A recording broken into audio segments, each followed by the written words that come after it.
Basta abrir a Bíblia que a revolução acontece. Lutero pôde ler a Bíblia quando estudou a língua original. Ele leu, ele viu e as coisas aconteceram na vida dele, na vida de muitos ao seu redor. Moody, Spurgeon, Melanchthon, John Knox e tantos outros, John Bunyan.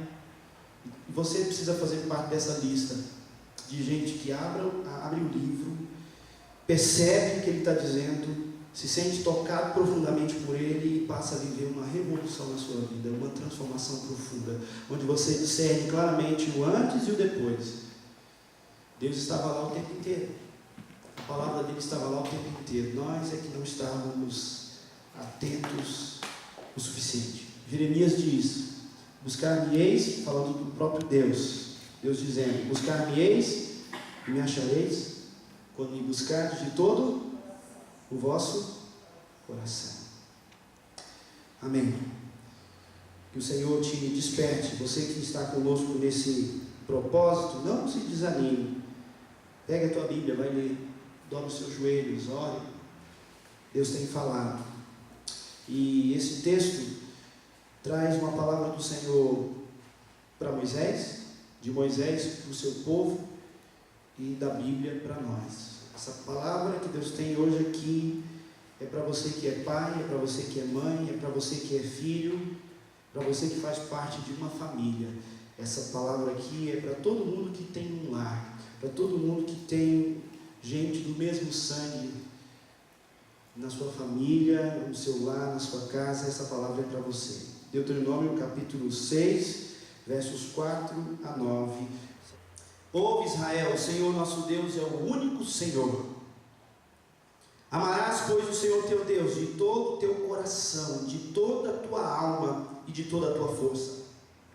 Essas palavras que hoje te ordeno estarão no teu coração.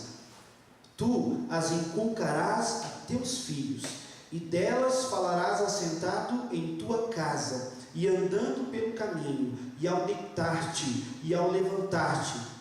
Também as atarás como sinal na tua mão, e te serão por frontal entre os olhos, e as escreverás nos umbrais de tua casa e nas tuas portas. Senhor, em nome do Senhor Jesus, aquele que tem toda a autoridade no céu e na terra, aquele que controla os mares, aquele que controla o espaço e o tempo, aquele que controla todas as coisas, que Ele controle a nossa mente agora e o nosso coração.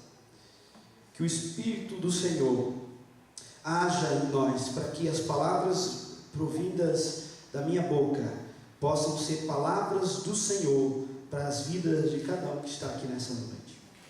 Se nós viemos aqui, ó Deus, é porque nós queremos ouvir não a voz de um pastor, não a voz de um homem. Nós queremos ouvir a Tua palavra. Fala, Senhor. Fala com cada um de nós. Fala com cada família e lar aqui representado nessa noite. Restaura-nos. Faz em nós e no nosso lar uma obra que a gente sabe que nós não podemos fazer. Age, Senhor, com poder, em nome de Jesus. Amém? Os irmãos podem se sentar. Israel tinha peregrinado sobre a terra durante 40 anos. Deus os tirara do Egito através de Moisés. Deus lhes prometera uma terra que manava leite e mel. Por direção de Deus, Moisés envia 12 espias para essa terra, um espia de cada filho de Jacó, de Israel, de cada tribo. 10 voltam depois de espiar essa terra prometida e dizem: nós não vamos vencer. E 2 voltam dizendo: nós vamos vencer, nós vamos prevalecer, porque o nosso Deus será conosco. Diante da incredulidade de quase todo o povo, Deus os castiga e diz que aquele povo ali, com exceção de Josué e Caleb, não entrariam nessa terra. E então, o que acontece? Deus faz com que esse povo peregrine no deserto por 40 anos. E só os de 20 anos acima, em Josué e Caleb, entram na terra prometida.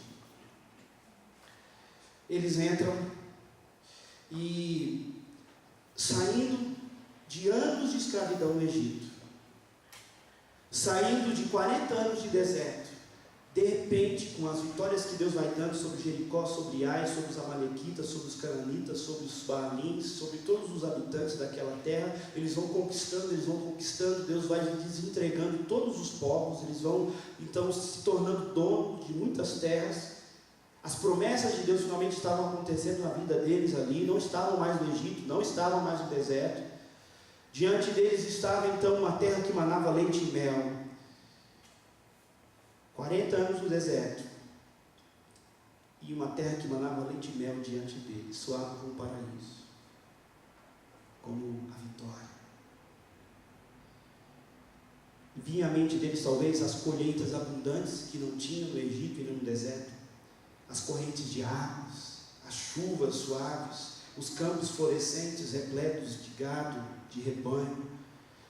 Talvez viesse à mente desse povo todas as coisas que eles se beneficiariam. O mundo estava diante deles. Deus lhes dá poder para conquistar esse mundo. E aí Deus entrega essa palavra para Moisés, para esse povo que saía do deserto do Egito para o paraíso da terra prometida. Ele chama a atenção do povo para tomar cuidado. Essa terra é boa. Essa terra mana leite e mel. Essa terra tem as minhas promessas nela. Mas essa terra também é perigosa. Essa terra tem riscos para a tua casa, para o teu lar, para a tua família. Você pode desfrutar dela. Você pode desfrutar dessa terra, mas com cuidado, debaixo de orientação. Irmãos, é isso que Moisés fazia nesse texto aqui. Era essa a razão do seu discurso. Moisés trabalha no lar dos judeus que viveriam numa terra boa e como eles deveriam se portar para não se desviarem, para não se contaminarem, para não se perderem nessa terra boa. Ele já haviam experimentado, os pais deles, o castigo de se rebelarem, de murmurarem, de desobedecerem. A nova geração cheia de vigor, cheia de energia, cheia de vontade, conquistando, derribando, ampliando seus territórios, e Deus diz para que eles tomem cuidado. Uma família, quando está na sua própria terra, ela está mais segura, ela vive em paz, ela conhece todo o ambiente. Mas uma família, quando está passando por uma terra estrangeira, precisa estar unida, alerta, precisa estar de mãos dadas, atentas para se defender, conhecendo o território estranho, atento aos ataques, com cuidado com os filhos para não serem seduzidos por essas terras inimigas. E assim como Moisés preparava o povo nesse discurso para viverem em uma terra boa, uma terra que manava leite e mel, mas uma terra estranha, ao nós nascermos nesse mundo, os nossos pais precisam nos preparar para esse mundo que jaz no maligno, que é uma terra estranha à vontade de Deus, é uma comunidade, uma cultura estranha aos princípios de Deus, é uma terra que, apesar de manar leite e mel, e nessa terra, neste planeta, nessa cidade que nós vivemos, contém as promessas de Deus para nós, de trabalho, de emprego, de carro, de renda, mas essa terra que mana leite e mel também é terra estranha, e precisa haver uma direção e uma unidade na família, para que essa família em passeio não se perca no meio do caminho. É isso que Moisés está falando. Você já parou para pensar qual é a reação? Acho que eu coloquei aí, coloca para mim, Márcio, uma pergunta aí.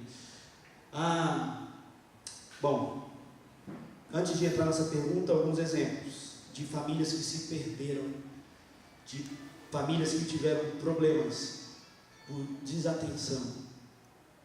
Adão vê o próprio filho matando o outro. O primeiro homem, a primeira mulher, o primeiro lar constituído na terra. Um filho mata o outro.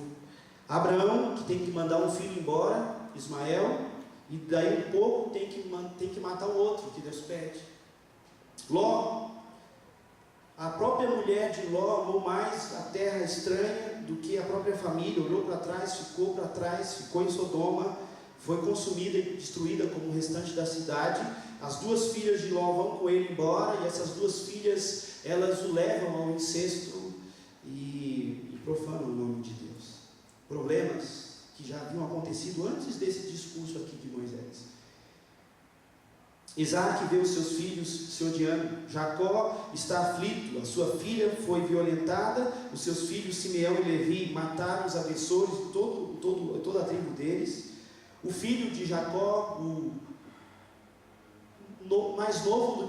menos novo do que Benjamim era o mais novo, José era o segundo mais novo, era odiado por todos os outros irmãos, é vendido como escravo. O Jacó recebe a notícia de que o filho fora morto, como mentira pelos outros irmãos. Arão, que nós ouvimos a história de Arão domingo passado, consagrado ao sacerdócio, os 4 filhos consagrados a sacerdote, e de repente Deus mata 2 na frente dele e de toda a congregação. Problemas que acontecem no meio dessa família, desse lar, quando habitam em uma terra estranha e não tomam o devido cuidado. As instruções de Moisés, elas parecem como um guia turístico que vai dizer para a família todas as precauções que ela precisa tomar para aproveitar bem a viagem. Quem já viajou de férias com a família? Todo mundo, né? Aí, se você viaja numa excursão, pode passar para mim, Márcio? O guia vai te falar tudo que você tem que fazer. Eu fui no começo do ano passado nos Lençóis Maranhenses. Alguém já foi nos Lençóis Maranhenses aí? Não? Já foi, Daniel? Umas dunas assim lá no Maranhão, né? E parece deserto, mas entre as dunas tem lagos, bem bonito. E só que até onde o Jeep vai, ele para e você vai andando. Então o guia, ele deu uma série de instruções. Tem paisagens lindas, tem imagens que vocês nunca vão esquecer, do sol se pondo sobre o horizonte quando você estivesse no deserto. E lá embaixo você vê aquele lago cristalino. É lindo, é bonito. Agora toma cuidado, não passa por aqui, não passa por ali. Cuidado, você precisa levar uma garrafinha de água. Se você tem filho pequeno, leva bastante roupa para protegê-lo. As instruções de Moisés são como isso, dizendo para o povo de Israel: aqui, tem uma terra diante de vocês, estou dando essa terra para vocês. Presta atenção, para você saber, não é o teu lar, não é a tua casa, não é o lugar seguro, não é. É terra estranha, é boa, mas é estranha, é perigosa. Qual é o instinto natural de um pai, de uma mãe, quando viaja com a família? Está atravessando a rua, por exemplo, num cruzamento movimentado, está atravessando um mercado, uma cidade que vocês estão visitando, estão viajando de férias, e aí os pais estão ali caminhando, a família por perto. Qual que é o instinto natural ao passar por um lugar bonito, interessante, mas estranho? Fica aqui, segura na minha mão. Fica aqui. Meu filho, vem cá, segura aqui na mão. Fica aqui perto.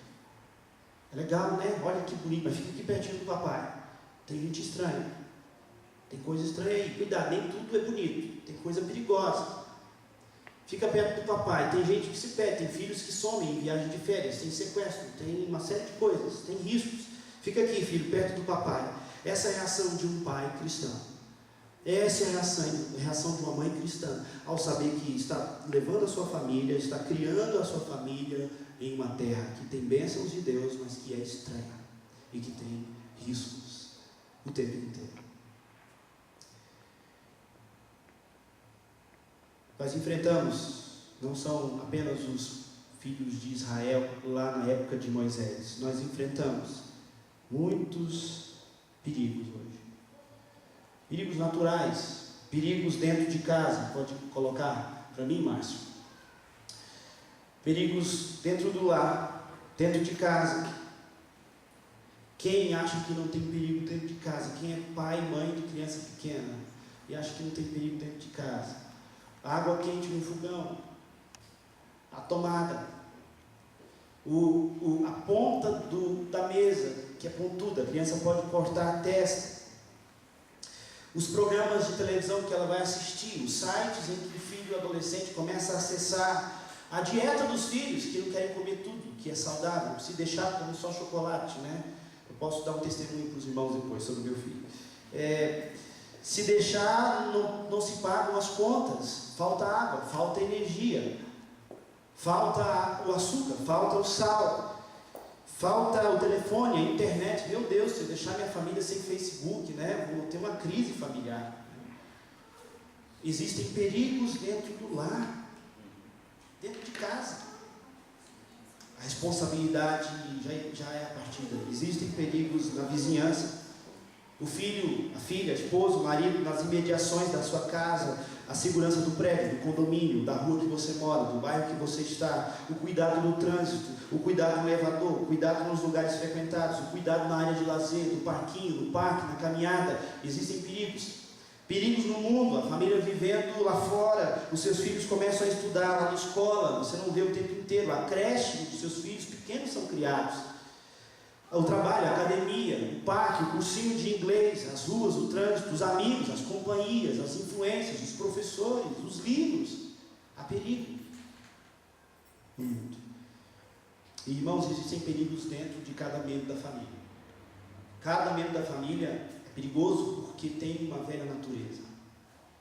O pai tem, o filho tem, a esposa tem. Existem perigos dentro de cada filho, dentro de cada pai. Porque a velha natureza está lá, tendendo para o pecado, perigo do pecado dentro de casa, perigo do ódio, da vingança, da falta de comunicação, perigo da mágoa, da frieza na fé, da desobediência, o perigo da rebeldia, da falta de união, da tentação. Nós vivemos numa terra que Deus nos dá temporariamente e nós precisamos aprender a cuidar do nosso lar enquanto passamos por ela. Você já parou para pensar nisso? Já parou para pensar que, apesar de tantas bênçãos que você tem, e talvez você possa dizer, pastor, eu não tenho o que reclamar desse mundo, mana leite e mel para mim, é melhor do que o Egito, é melhor do que o deserto. E eu vou te dizer, leia Deuteronômio 6. Há mais riscos na terra que mana leite e mel do que no Egito e no deserto. Proteja a tua família. Haja como um pai que está atravessando a rua. Pegue na mão dos teus filhos. Leve ele junto. Porque esse mundo tem os seus riscos.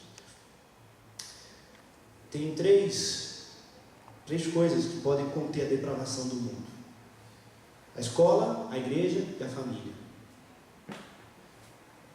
A escola, a igreja e a família são três, talvez os únicos remanescentes para se deixar uma sociedade mais ética, mais moral. Mas a escola e a igreja, a escola, a igreja e a família. A escola e a igreja dependem de boas famílias. Lá, a igreja e a escola. Principal instrumento, principal mecanismo, principal estrutura na nossa sociedade para conservá-la com moralidade é a família. É uma família estruturada, que teme ao Senhor, que vai fazer com que a sua igreja, onde ela frequenta, as famílias das igrejas vão fazer com que essa igreja seja assim, e a escola do filho vai poder ter essa influência. A responsabilidade que nós temos é muito grande. E aqui eu queria destacar três pontos. Um lar cristão como o seu, em terra boa, mas estranha e perigosa, precisa de três coisas que eu vejo aqui nesse discurso, nessa orientação de Moisés para esse povo que iria herdar a terra. Primeira orientação que nós podemos perceber quando Moisés se vira para esse povo que iria usufruir dessa terra boa, mas perigosa, é: mantenham a fidelidade do seu lar exclusivamente a Deus. Mantenham a fidelidade do seu lar exclusivamente em Deus. Verso 4 ele diz: ouve Israel, o Senhor nosso Deus é o único Senhor. Moisés reafirma aqui o monoteísmo que você e o seu lar precisam viver. Deus é o único Deus. Uma família cristã em terra estranha precisa manter o foco no seu Deus, não perder o seu Deus de vista, não se distrair, não olhar para outro Deus, para outros deuses, não deixar ninguém sentar no trono do seu lar, seja um concurso público, que é o maior Deus dessa cidade, seja um emprego, seja um trabalho, seja qualquer outra coisa. Não deixe que isso sente no trono dos seus filhos, que isso sente no trono da sua esposa, que isso sente no trono da tua vida. Deus é o único Deus, Ele é o único Senhor, só Ele senta no trono. Amém? Naquela terra de Canaã tinham muitos deuses. As religiões antigas daquela terra tinham muitos deuses, mas Deus reafirma, Moisés reafirma: vocês seguem ao Deus de Abraão, de Isaac, de Jacó. Esse é o Deus de vocês, único e verdadeiro. Isso era extremamente importante para aquele povo, porque eles estavam saindo do Egito, saindo do deserto e entrando numa terra boa, mas cheia de outros deuses, de outros valores, de outras referências, de outras filosofias, de outras práticas. Quero destacar para os irmãos que justamente na terra boa que os riscos do lar são maiores. Talvez a fase que você estava ali com a sua esposa, ou com os seus pais, ou os pais com os filhos, naquela fase de luta, naquela fase de passar, do filho passar no vestibular, naquela fase da filha terminar o 2º grau, naquela fase do filho conseguir um emprego, na fase do pai mudar de emprego, da mãe fazer isso, aquela fase de luto. Talvez houvesse até mais uma consciência de buscar esse Deus, de orar a Ele. Você frequenta, você vai, você busca, você precisa. Mas era um tempo de terra que mana leite e mel, que os maiores riscos de deuses estranhos aparecem.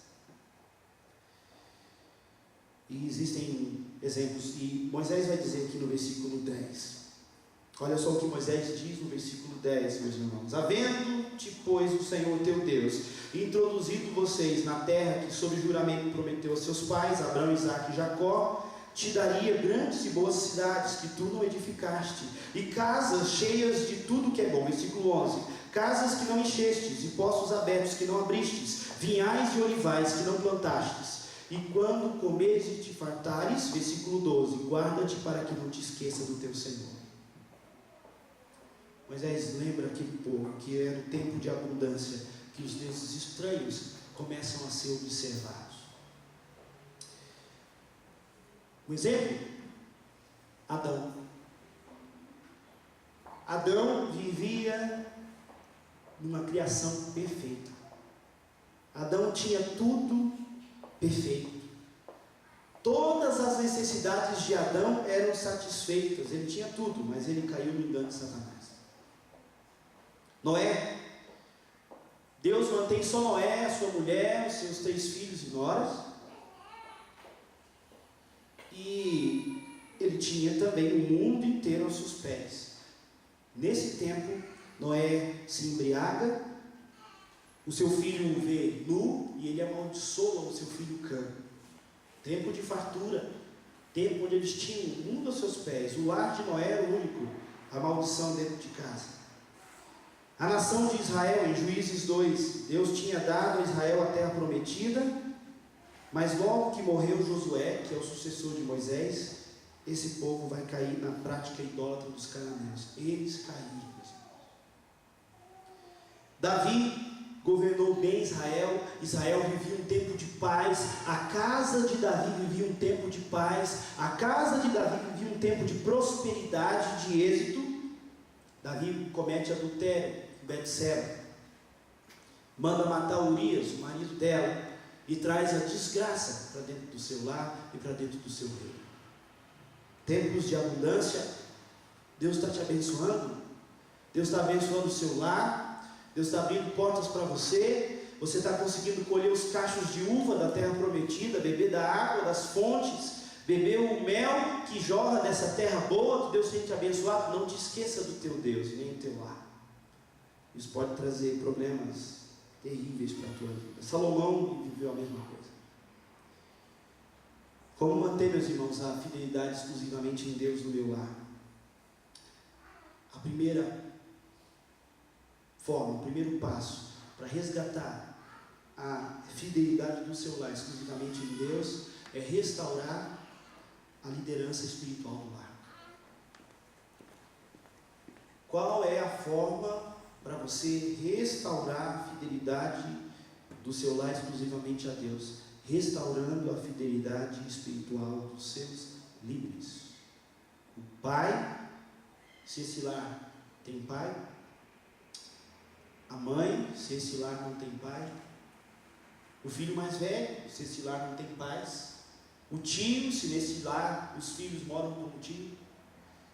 Eu não posso afirmar quais eram todas as estruturas familiares daquele povo quando Moisés traz esse discurso. Tinham vindo escravos do Egito, gente que morreu no deserto, a geração era outra. Mas o lar que você tem precisa ter o resgate da liderança espiritual ali. Especialistas em pesquisas no Brasil concluíram que a ausência do pai é o fator mais importante para a delinquência infantil. Não é a pobreza o que mais contribui para uma criança se tornar um delinquente, é a ausência do pai. Estava ouvindo John Piper pregando sobre o papel do pai, no Salmo 103, quando Deus diz: como um pai se compadece dos seus filhos, assim o Senhor se compadece dos que o temem. John Piper chama atenção para essa comparação. Como um pai que se compadece dos seus filhos, assim o Senhor se compadece dos que o temem. O salmista compara a paternidade de Deus à paternidade do pai com o filho. Olha a responsabilidade. Nós pais, a nossa paternidade precisa apontar para Deus. Como é que anda a tua paternidade aqui? Você que é pai, ou como é que anda a tua liderança espiritual no teu lar? Se você não tem filhos, ou se você é líder de outros também ali. Você precisa resgatar a liderança espiritual do lar. Pai é o sacerdote do lar. A mãe, se for o caso, é a responsável pelo lar. Isso precisa ser restaurado. A restauração da fidelidade a Deus no lar começa dos líderes. A restauração da fidelidade a Deus numa igreja começa dos seus líderes. A restauração da fidelidade a Deus de um povo começa dos seus líderes. E Moisés chama a atenção aqui, e a gente vai ver, a gente viu isso aqui, para os pais, levando isso para os seus filhos. Ensine no seu lar. Testemunhe no seu lar. Ore, pregue. Muitas vezes você pode chorar pela vida dos outros, chore pelos seus filhos.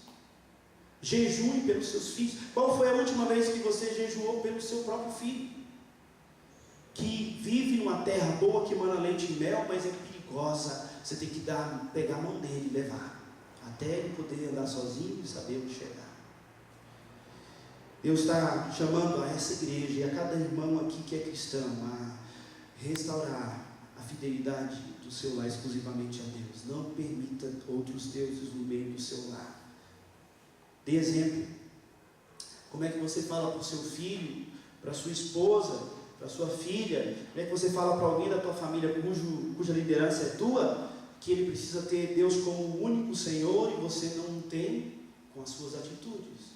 O seu orçamento, os seus gastos, os seus assuntos, as suas conversas, a sua temática não trata, não aponta, não exalta, não glorifica e não adora o único Deus verdadeiro. Os seus filhos não te veem lendo a Bíblia, os seus filhos não te veem orando, os seus filhos não te veem com ânimo para ir à casa do Senhor. A tua liderança espiritual precisa ser resgatada, porque os teus filhos estão em terra estranha e precisam dessa proteção, precisam desse guia, precisam dessa referência. Amém? O primeiro ministério de todos nós começa dentro de casa. Por isso que a palavra do Senhor, quando o apóstolo Paulo fala a Tito e a Timóteo, ele é duro, ele diz que aquele que não governa sua própria casa, não pode governar a casa do Senhor. Nosso primeiro ministério começa dentro de casa. Segure os teus filhos pela mão, porque eles estão em terra estranha, até que eles tenham condição de discernir isso. Segundo princípio, mantenha a centralidade do lar em Deus.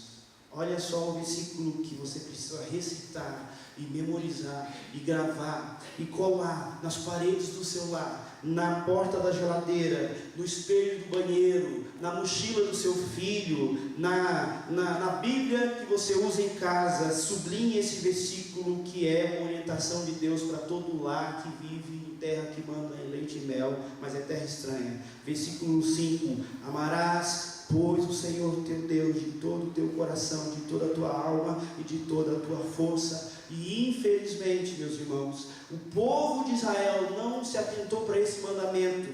Vieram outros que arrancaram o coração dos filhos, vieram outros que arrancaram a alma dos filhos, vieram outros que tiraram a força dos filhos, porque eles não trabalharam para que os seus filhos amassem a Deus. Esta é a maior herança que um pai pode trazer para os seus filhos: trabalhar para que eles amem a Deus.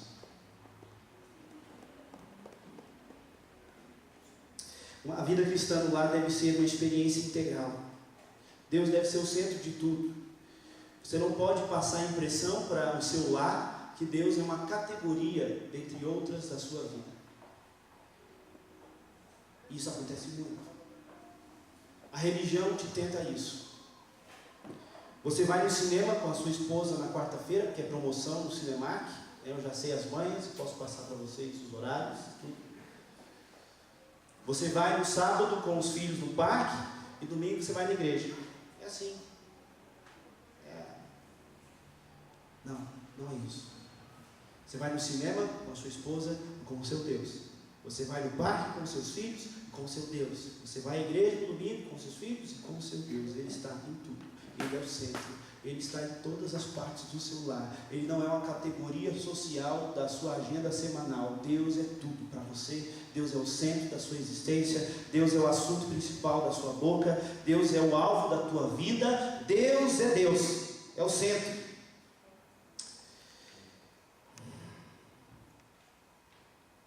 Uma família em terra estranha precisa fazer tudo sob a vontade de Deus, porque a vontade de Deus, eu quero chamar a atenção para isso.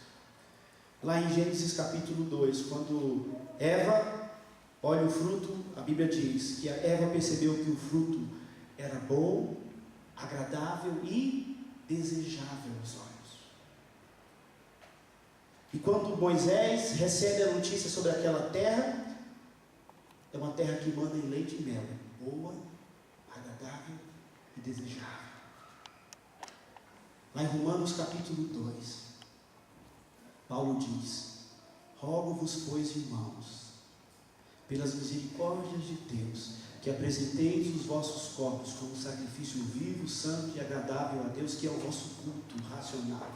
E não vos conformeis com este século, mas transformai-vos pela renovação da vossa mente, para que experimenteis qual seja a boa, agradável e perfeita vontade de Deus. Faz toda a diferença. Faz toda a diferença você viver desfrutando só de coisa boa, agradável e desejável, e você viver, fazer a sua família viver daquilo que é bom, agradável e perfeito. Faz toda a diferença. Faz diferença para a maturidade que você vai alcançar, que a sua família vai alcançar. Quantos pais não ficam tristes quando veem os filhos, por causa da faculdade, por causa do emprego, do bom salário, se desviarem do Senhor, se esquecerem de Deus? Nós precisamos trabalhar, meus irmãos, com todas as nossas forças, para que nós possamos fazer com que os nossos filhos, o nosso lar, filhos dos pais descrentes, tenham a mesma missão sacerdotal dentro do lar. Se você é cristão e seu pai não é, a missão é tua, de fazer com que Deus fique no centro, de fazer com que as pessoas que habitam no mesmo teto da tua casa tenham Deus no centro, porque o mundo tem vontades e tem coisas boas e agradáveis e até desejáveis, mas não é perfeito, é laço, O concurso para a vida de alguém que não coloca Deus no centro é laço. O carro, para quem não coloca Deus no centro, é um laço, é uma armadilha. Não agradeça a Deus por uma vitória do seu filho, se você não tem certeza que ele colocou Deus no centro. Toma cuidado, se aquilo ali é mesmo vitória. Às vezes a vitória pode ser não passar, às vezes a vitória pode ser ele não ter, porque Deus quer que ele não se perca. Às vezes a vitória pode ser Deus manter o seu filho com uma enfermidade, porque é melhor entrar no reino dos céus com uma mão do que com as duas ir para o inferno. Ore para que Deus seja o centro da vida do teu filho. Tem um exemplo que eu gosto de citar. Um pastor disse uma vez, eu nunca me esqueci: na educação dos filhos, se você educa os seus filhos para terem hábitos bons, é como se o seu filho fosse um pé de maçã com a raiz doente. Aquela macieira não dá maçã. Aquela macieira não dá maçã. Mas aí você começa com um barbante a amarrar maçãs nos galhos daquela macieira. Você amarra. Porque você quer que as pessoas olhem para o seu filho, para um membro da sua casa, para a sua esposa, e falem: ó, tá vendo? Olha o tanto de fruto. E você amarra, e você começa a amarrar. Meu filho não mente, porque senão o bicho-papão vai te pegar, né? E começa com coisinhas pequenas assim, desde o começo da vida até o final. Meu filho, ó, cuidado. E aí você começa, ao invés de trabalhar a raiz do teu filho, você trabalha apenas os galhos. Pendura coisinhas lá, pendure galhos que logo caem, que são superficiais. Quando o teu filho tiver a maior idade para decidir por si só, aqueles penduricalhos, aquelas coisas caem tudo. Trabalhe e ore para que a tua esposa, o teu marido, os teus filhos, os teus pais tenham uma raiz curada pelo Senhor. Se a raiz for boa, todos os frutos serão bons. Trabalhe pela conversão da sua família. Que você tem dúvidas sobre quais os nomes que você quer colocar aqui? Comece por dentro da tua casa. Se você não tem certeza que o teu filho, a tua filha, a tua esposa entregaram a vida para Jesus, que Deus é o centro, coloque o nome deles aqui. Se propõe a evangelizá-los e alcançá-los para o Senhor. Irmãos, como manter a centralidade do nosso lar em Deus?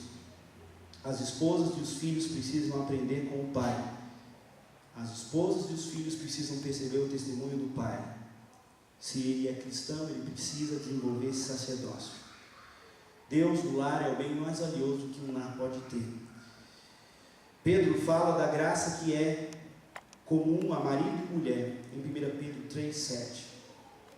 Quais são os alvos que você tem para o seu filho? Para as pessoas que você ama na sua casa? Que o filho seja um jogador de futebol apenas? Que o filho seja um bom professor de matemática? Que o filho seja um bom aluno na faculdade? Que a filha seja uma boa bailarina, que se case com um rapaz bonito, rico, forte, que torça para o São Paulo? Qual é o sonho que você tem para os seus filhos? Qual é o sonho que você tem para a sua família? Eu tenho uma sugestão para você. 1 Crônicas, capítulo 29, versículo 19. Davi diz assim: dá ao meu filho Salomão um coração íntegro para obedecer aos teus mandamentos, aos teus preceitos e aos teus decretos. 1 Crônicas 29, 19.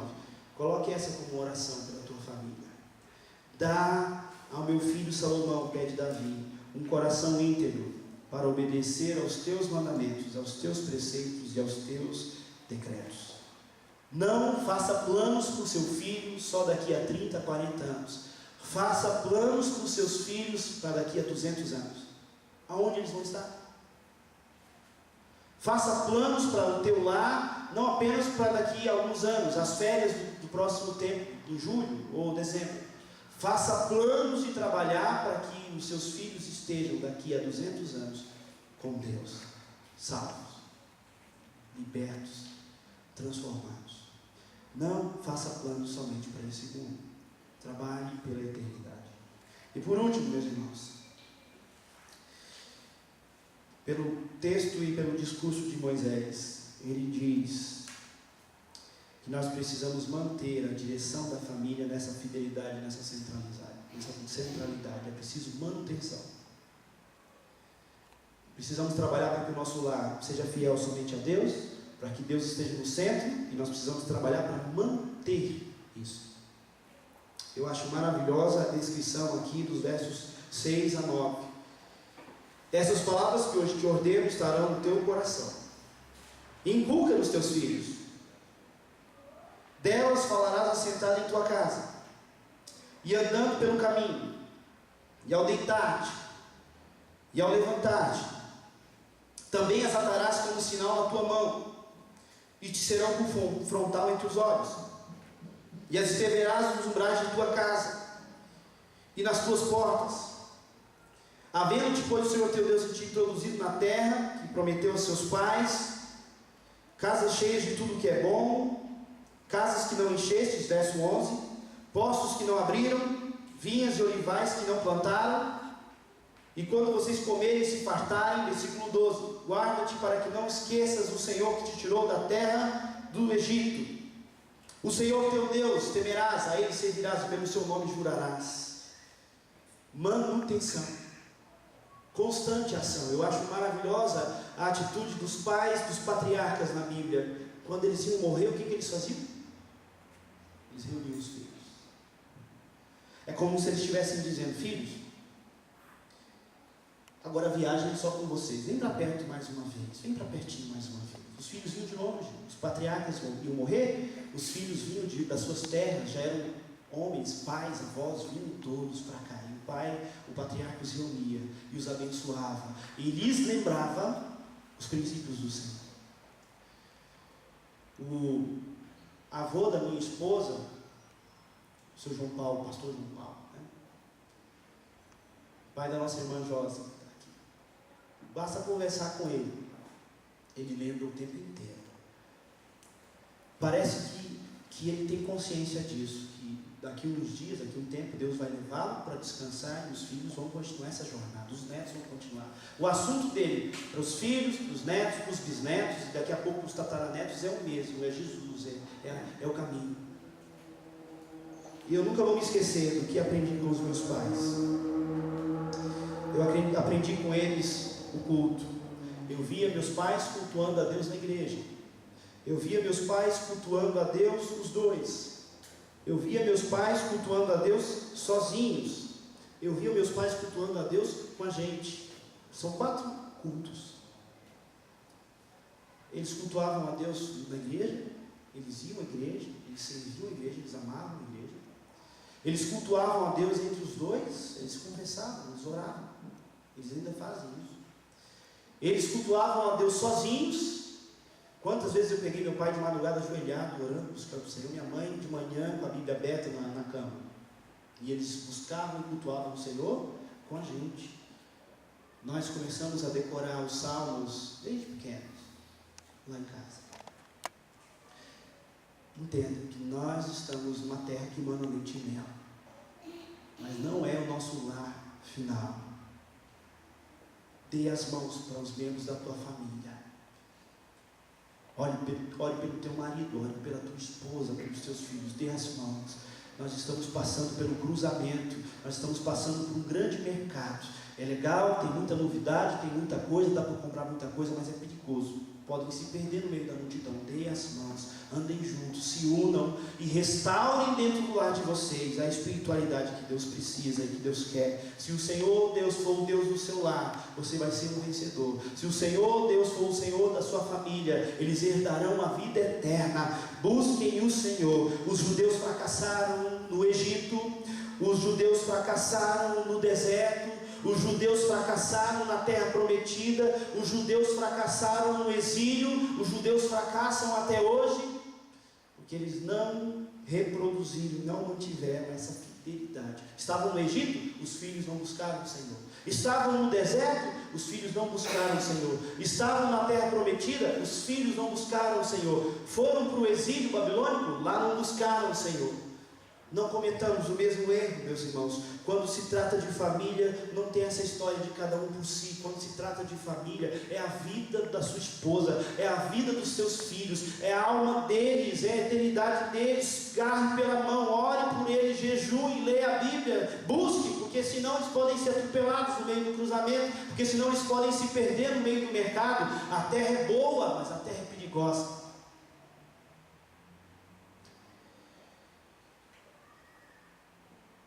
Terminar com o versículo Josué 24:15. Vamos ler juntos, meus irmãos? Porém, se vos parece mal servir ao Senhor, escolhei hoje a quem servais. Se aos deuses a quem serviram vossos pais, que estavam da além do Eufrates, ou aos deuses dos amorreus, em cuja terra habitais, eu e minha casa servirei.